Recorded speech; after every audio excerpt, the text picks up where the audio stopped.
안녕하세요. 오늘도 사연살롱을 찾아주셔서 감사합니다. 경기도에 살고 있는 40대 여성입니다. 저는 23세 결혼해서 20년 넘게 한 남자의 아내로 살다가 얼마 전에 이혼을 했어요. 살면서 힘든 고비가 한두 번이 아니었지만 그래도 이혼을 생각한 적은 단 한 번도 없었어요. 돈이야 없으면 어떠냐, 몸 건강히 열심히 살다 보면 언젠가 옛날 이야기하며 웃는 날이 오겠지. 이런 생각으로 눈앞이 캄캄한 상황에서도 서로를 의지하며 버텨왔거든요. 그 덕에 지금은 몇 번의 큰 고비도 잘 넘기고 조금 살만해졌죠. 그런데 하필 지금에 와서야 이혼을 결심하게 되었네요. 사람은 겪어봐야 안다고 하던데 20년 넘게 한 입을 덮고 부부로 살아왔는데도 이제서야 내 남편이 어떤 인간인지를 알게 되었거든요. 제가 멍청한 건지 남편이 잘 속이고 산 건지 잘 모르겠지만요. 저는 10살 무렵에 한꺼번에 부모님을 잃었어요. 저희 부모님이 금슬 좋은 부부라서 그랬는지 한날 한시에 하늘나라로 가버리셨거든요. 화원을 하시던 부모님은 제가 학교에 간 사이 함께 배달을 나가셨는데 졸음운전 차량이 중앙선을 넘어와 저희 아빠 차랑 정면 충돌을 하는 바람에 그렇게 되셨어요. 하루아침에 고아가 된 저는 딱히 보살펴줄 사람이 없었어요. 양가 친인척이 없었던 건 아니지만 아무도 저를 맡겠다고 나선 사람이 없었거든요.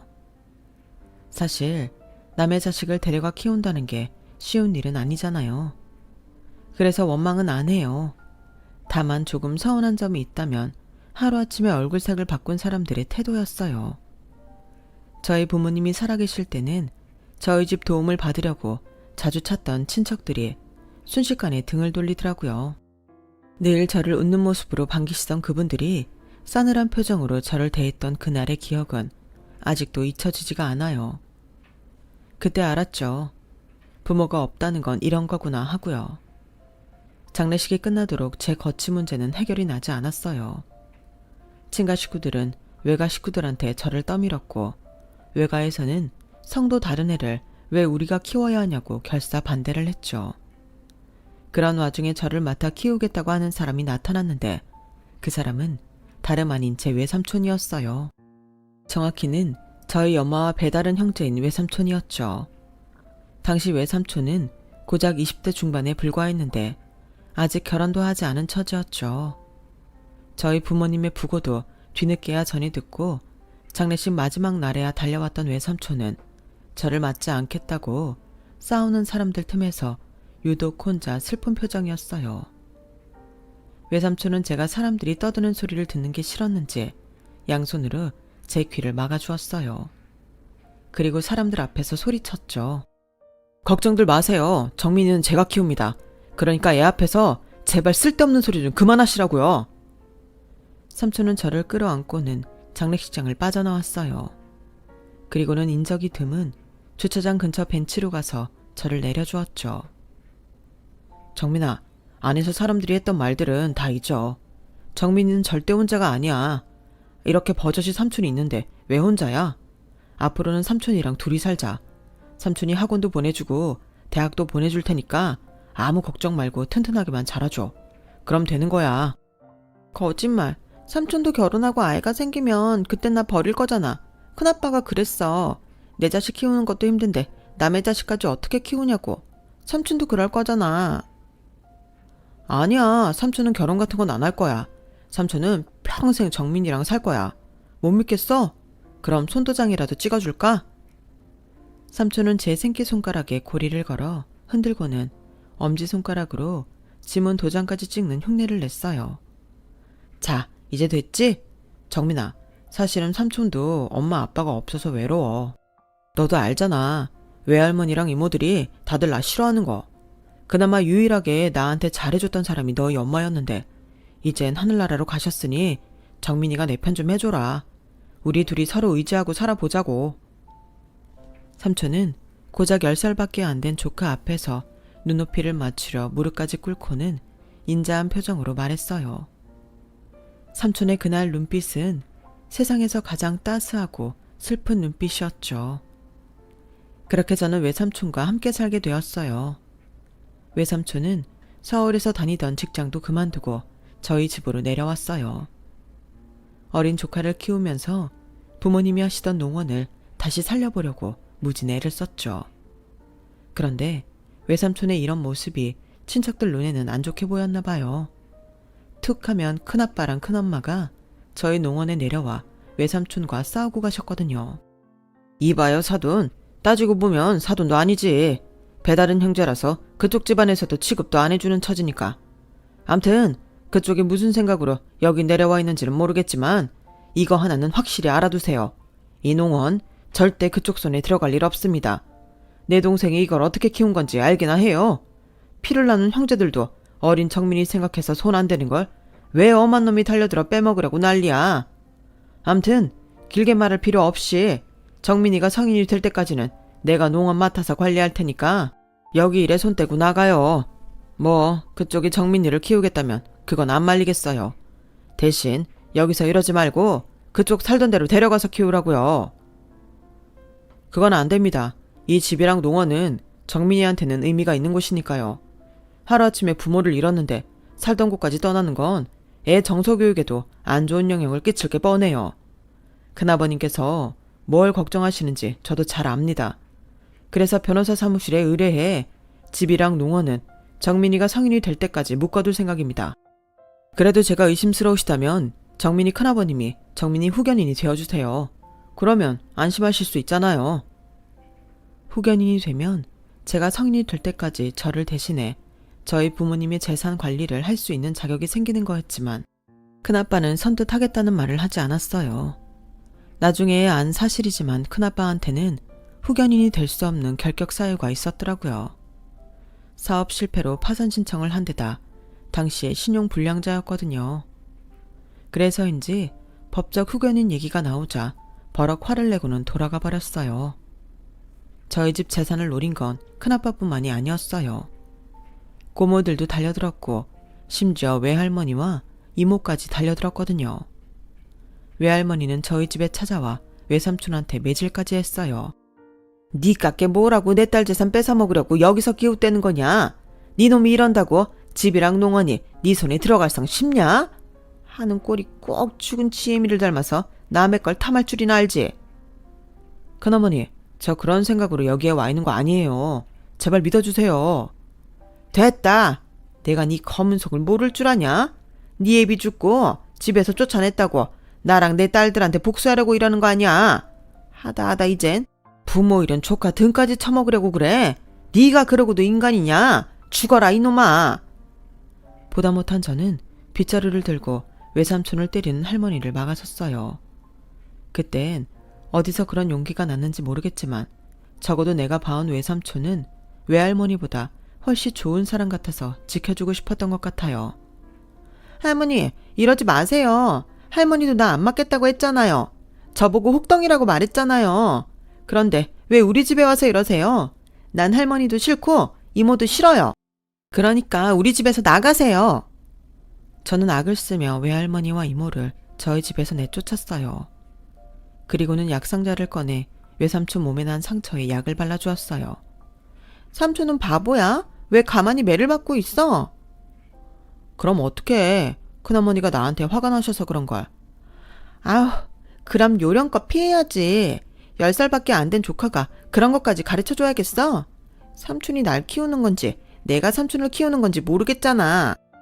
제 말에 삼촌은 깔깔대고 웃었어요. 그래, 이제 보니까 내가 조카를 키우는 게 아니라 조카가 날 키워주는 것 같긴 하네. 그런데 정민아, 삼촌도 앞으로는 달라질 거야.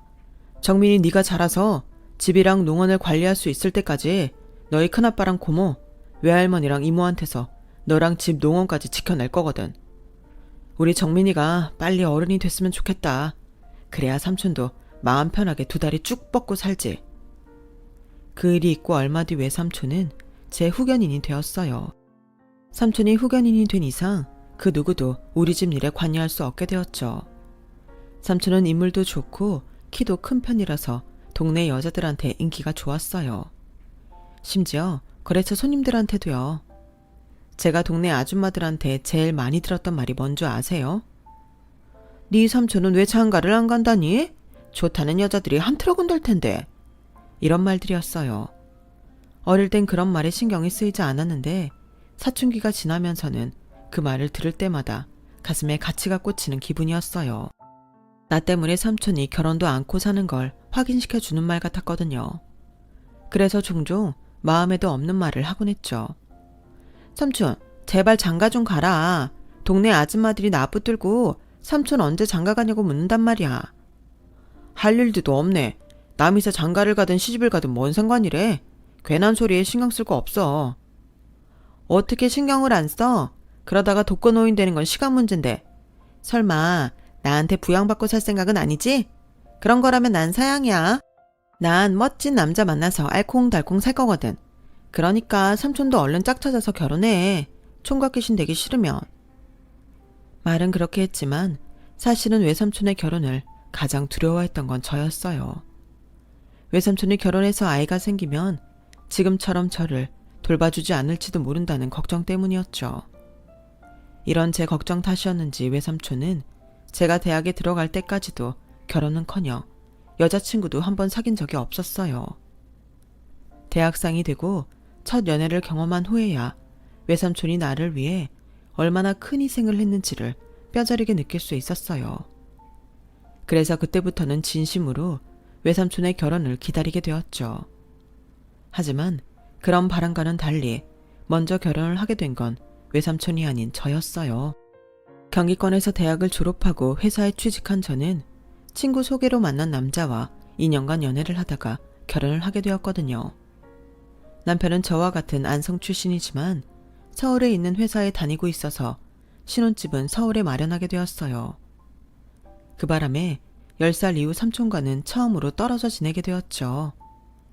결혼식을 앞두고 저는 외삼촌과 함께 제주도 여행을 떠났어요. 외삼촌만 혼자 남겨두고 떠나는 게 미안해서 추억이라도 남기고픈 생각에 준비한 여행이었죠. 저를 키우는 동안 친구들과 술자리 한번 변변히 갖지 못했던 삼촌이기에 이 여행이 삼촌한테는 16년 만에 바깥 나들이나 다름없었어요. 그래서 저보다도 더 들떠 보이더라고요. 3박 4일간의 여행을 마치고 공항으로 가는 차 안에서 외삼촌은 그간 미뤄두었던 제 부모님 유산 얘기를 하셨어요. 정확히는 집과 농원을 어떻게 할 생각인지 물으셨죠. 그냥 삼촌이 알아서 하세요. 난 앞으로 서울에서 살게 될 테니까. 그리고 그동안 삼촌이 관리했는데 이제 와서 내가 관여하는 것도 이상하고요. 그래도 그런 게 아니다. 앞으로는 너랑 최서방이 관리해야 하는 거니까 나는 너 신혼여행에서 돌아오는 대로 농원 일 정리하고 지방으로 내려갈 생각이다. 정읍에 사는 친구놈이 자꾸 일 좀 거들어 달라고 해서 말이야. 삼촌, 그런 말이 어딨어요. 삼촌 없이 내가 무슨 수로 농원을 관리해요. 그리고 아직 그이한테 말 안 했어요. 그이는 농장이랑 집이 삼촌 건 줄 안다고요. 가능하다면 앞으로도 말 안 할 생각이에요. 그러니까 지금까지 그랬던 것처럼 집도 농원도 삼촌이 맡아주세요. 한참 동안 실랑이 끝에 결국 외삼촌은 제 뜻에 따르기로 했어요. 언제든 마음이 바뀌면 집이랑 농원을 정리해주겠다고 하시면서요. 사실 저는 그럴 생각은 손톱만큼도 없었어요. 외삼촌과 함께 살기 시작한 순간부터 집과 농원은 삼촌과 나의 공동재산이라고 생각해왔으니까요. 게다가 부모님이 돌아가시고 몇 년간 농원이 어려웠을 때 외삼촌 돈으로 우리가 먹고 살았던 걸 생각하면 그게 맞는 계산이기도 하고요. 그래서 남편한테는 집과 농원의 소유권 얘기는 하지 않았어요. 그래서 남편은 제 부모님 유산에 대해서는 아무것도 모르게 되었죠. 태어나서부터 결혼을 하기 전까지 안성에서만 살아온 저에게는 서울 생활이 낯설기만 했어요. 결혼을 하면서 직장도 그만둔 데다 근처에 사는 친구 하나 없었으니까요. 유일하게 내 편이라고는 남편 하나뿐이라서 신혼 초부터 남편한테 많이 의지하고 살았던 것 같아요. 결혼 후 이듬해 저는 딸을 낳았는데 남들은 육아가 힘들다고 하는데 저는 오히려 적적하지 않고 좋더라고요. 아이한테 신경을 쓰다 보면 하루가 금방 지나갔고 심심할 틈이 없었거든요. 먹는 것도 입는 것도 심지어 싸는 것까지 저한테 의지해야만 살 수 있는 딸아이를 보면서 새삼 외삼촌에 대한 고마움도 느꼈어요. 아이를 키우는 건 마치 하루하루 살얼음판을 걷는 것처럼 위태롭고 신경이 쓰이는 일이잖아요. 그런데도 내 배 아파 낳은 자식도 아닌 조카를 위해 그런 고난을 자처한다는 게 대단하기도 하고 한편으로는 안 됐기도 했어요. 그래서 더 미안하고 고맙더라고요. 그래도 신혼 초엔 자주 외삼촌을 뵈러 안성에 내려가곤 했었는데 아이를 낳은 이후로는 그러기 쉽지 않더라고요. 그래서 전화통화로나 안부를 전하게 되었죠. 그러다 보니 언젠가부터는 그마저도 뜸하게 되었고 무소식이 희소식인 상황이 되어버렸어요. 제가 안부 인사차 전화를 하면 외삼촌은 걱정 가득한 목소리로 혹시 무슨 일 있냐고 물으시곤 했을 정도로요. 그러다 결혼하고 4년쯤 됐을 때였어요. 갑자기 남편이 회사를 그만두고 싶다고 하는 거예요. 왜? 회사에서 무슨 일 있었어? 아니, 그런 게 아니라 이참에 내 사업을 해볼까 하고. 자기도 알잖아. 나 영업 실력 좋은 거. 근데 죽어라 계약 따내면 뭐해? 회사엔 몇십억, 몇백억짜리 계약을 따줘도 내 손에 들어오는 건 꼴랑 인센티브 몇 푼뿐인걸. 그래서 말인데 자기 외삼촌한테 사업 자금 좀 대달라고 하면 안 될까? 나 회사 나오면 내 쪽으로 거래처 옮겨주겠다는 데가 꽤 많아서 절대 실패할 일 없거든. 여보, 우리 예림이 생각해서라도 아빠가 영업직 회사원인 것보다는 어엿한 업체 사장인 게 낫지 않겠어? 당신 뜻은 잘 알겠는데 그러다 잘 안 되면 그때는 어떡해? 자기 나이에 재취업이 쉬운 것도 아니잖아. 시작도 하기 전에 안 될 거부터 걱정이야. 정 안 되면 안성 내려가서 농원 일이나 하지 뭐. 모르긴 해도 자기 외삼촌도 좋아하실걸?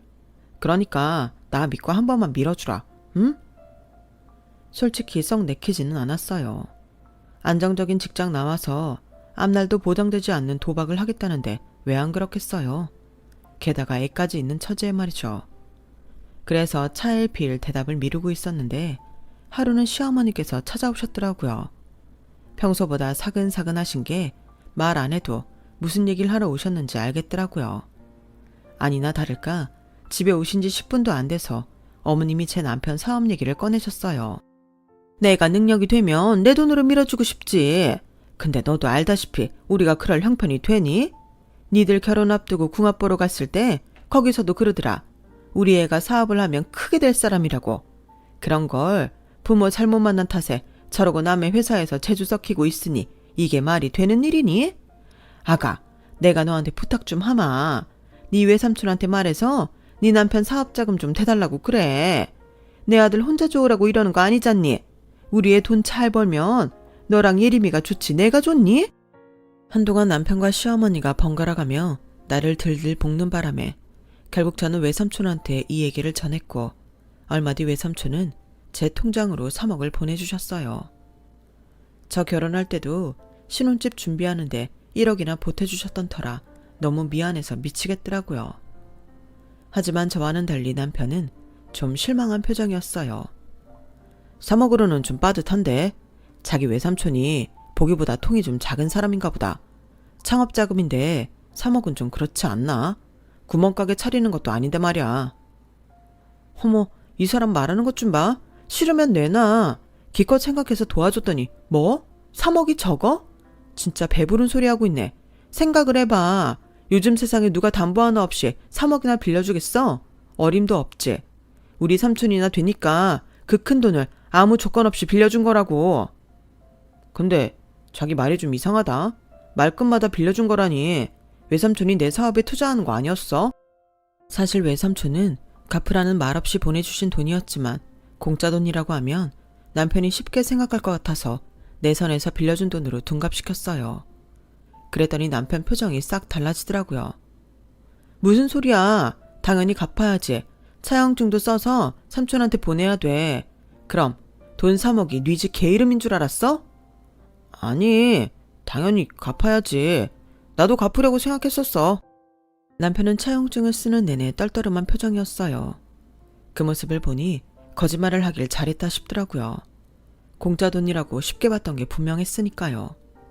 하지만 이런 노력에도 불구하고 남편의 회사는 1년도 넘기지 못하고 꼬꾸라졌어요.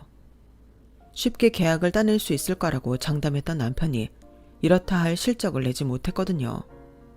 직원들 월급에 사무실 임대료로 돈만 까먹고는 결국 회사 문은 닫게 되었어요. 회사를 정리하고 남은 돈 1억 3천은 일단 외삼촌 계좌로 보내드렸어요. 나머지는 차차 갚겠다고 말씀드렸고요. 하지만 그런 일은 일어나지 않았어요. 마흔을 바라보는 나이에 재취업이 쉬울 리 없잖아요. 운 좋게 들어간 곳도 연봉이 신입 수준에 불과했고 그마저도 실적이 저조하자 몇 개월도 안 돼서 쫓겨나기를 반복했어요. 그렇게 몇 년을 버티다 보니 어느새 전세 보증금도 다 까먹고 생활은 카드론과 현금 서비스로 돌려막기를 하는 처지가 되었어요.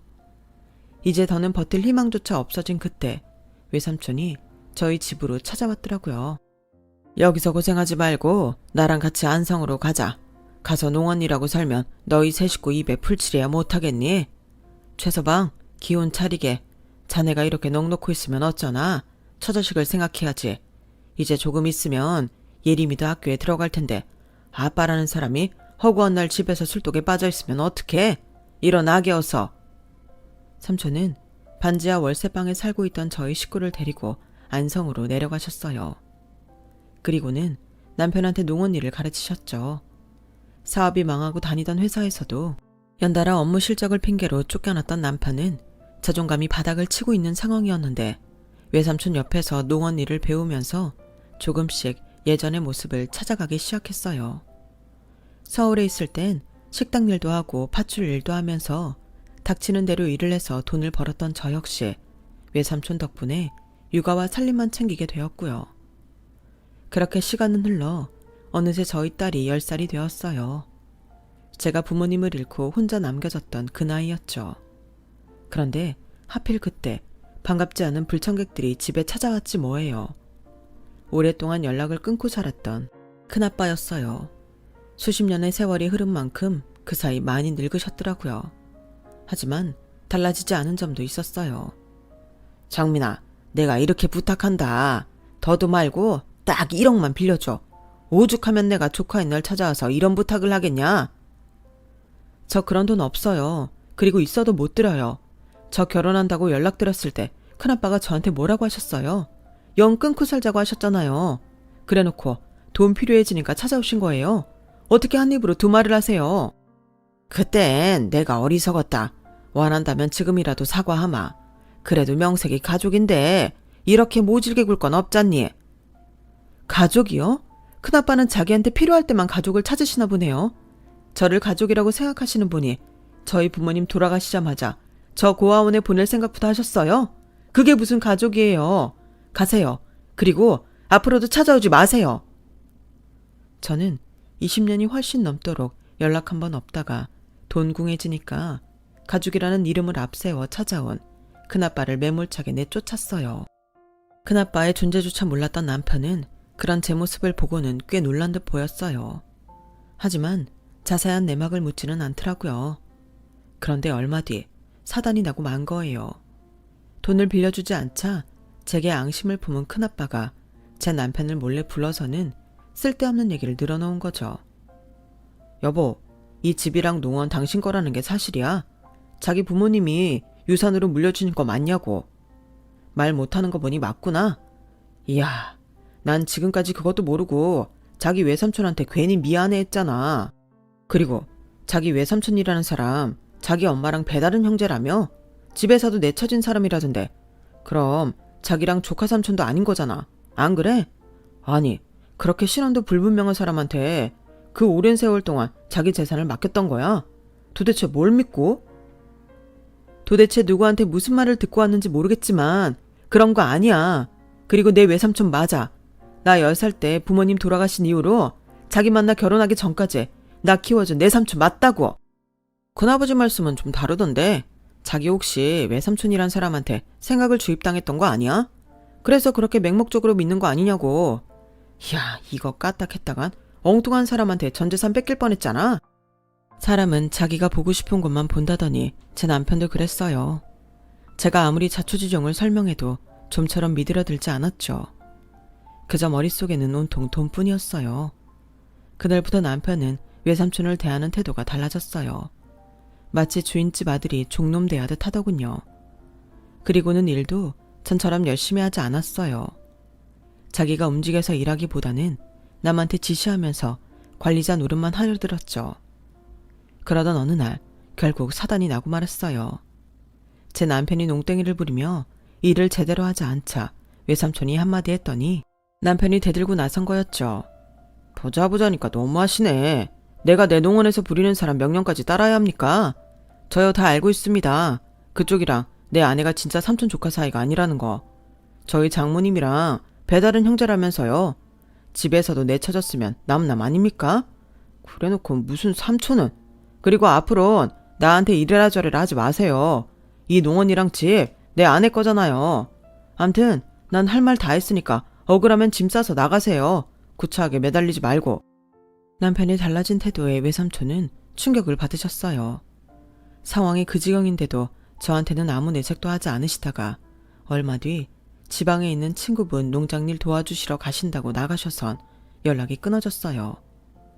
작별 인사도 없이 사라진 외삼촌 때문에 저는 경찰에 실종신고까지 냈지만 외삼촌의 흔적을 찾을 수 없었어요. 저는 제 남편이 저지른 짓을 까맣게 모른 채 남편한테 많은 부분을 의지하며 지내게 되었죠. 그런데 그렇게 시간이 3년쯤 지났을까요? 웬 낯선 중년 남자가 저희 집에 찾아오셨더라고요. 자신을 외삼촌의 오랜 지인이라고 밝힌 그분은 저희 외삼촌이 암이 재발해서 외딴 곳에서 홀로 투병 생활을 하고 있다고 알려주셨어요. 그리고는 삼촌이 계신 곳의 주소를 적어주고 가셨죠. 제가 남편한테 당장 가보자고 했더니 글쎄, 그럴 거 뭐 있어. 그렇게 죽는다면 그것도 그 사람 운명인 거야. 그리고 그 지경이 되도록 병원에서 이렇다 할 치료도 하지 않았던 거면 가망 없는 거야. 이런 마당에 굳이 우리가 나서서 돈 쓸 필요 있겠어? 그냥 당신도 마음 정리해. 따지고 보면 자기랑 별 사이도 아닌 사람이잖아. 그게 무슨 소리야? 나랑 별 사이가 아니라니. 에이, 나도 다 알아.